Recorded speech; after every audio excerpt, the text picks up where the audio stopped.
आज है ललही छठ। भाद्रपद माह के कृष्ण पक्ष की षष्ठी को ये पर्व भगवान श्री कृष्ण की ज्येष्ठ भ्राता श्री बलराम जी के जन्मोत्सव के रूप में मनाया जाता है। इसी दिन बलराम जी का जन्म हुआ। हलषष्ठी की व्रत कथा निम्न अनुसार है। प्राचीन काल में एक ग्वालिन थी। उसका प्रसव पीड़ा अत्यंत निकट थी। एक ओर वो प्रसव से व्याकुल थी, दूसरी ओर उसका मन गौरस यानी दूध दही बेचने में लगा हुआ था। उसने सोचा कि यदि प्रसव हो गया तो गौरस यूं ही पड़ा रह जाएगा। ये सोचकर उसने दूध दही के घड़े सिर पर रखे और बेचने के लिए चल दी। किंतु कुछ दूर पहुंचने पर उसे असहनीय प्रसव पीड़ा हुई। वो एक झरबेरी की ओट में चली गई और वहां एक बच्चे को जन्म दिया। वो बच्चे को वहीं छोड़कर पास के गांव में दूध दही बेचने चली गई। संयोग से उस दिन हलषष्ठी थी। गाय भैंस के मिश्रित दूध को केवल भैंस का दूध बताकर उसने सीधे साधे गांव वालों में बेच दिया। उधर जिस झरबेरी के नीचे उसने बच्चे को छोड़ा था, उसके समीप ही खेत में एक किसान हल जोत रहा था। अचानक उस हल का फर शरीर में घुसने से बच्चा मर गया।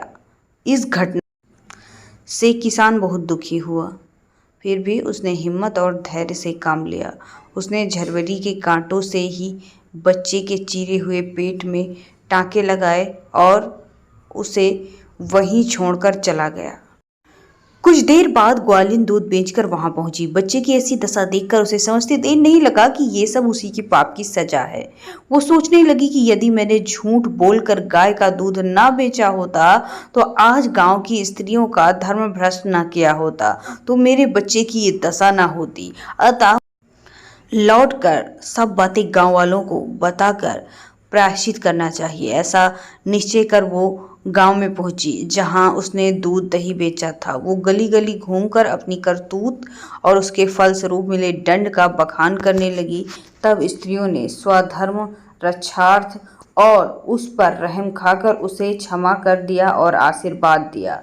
बहुत सी स्त्रियों द्वारा आशीर्वाद लेकर जब वो पुनः झरबेरी के नीचे पहुंची तो ये देखकर आश्चर्यचकित रह गई। वहां उसका पुत्र जीवित अवस्था में पड़ा है।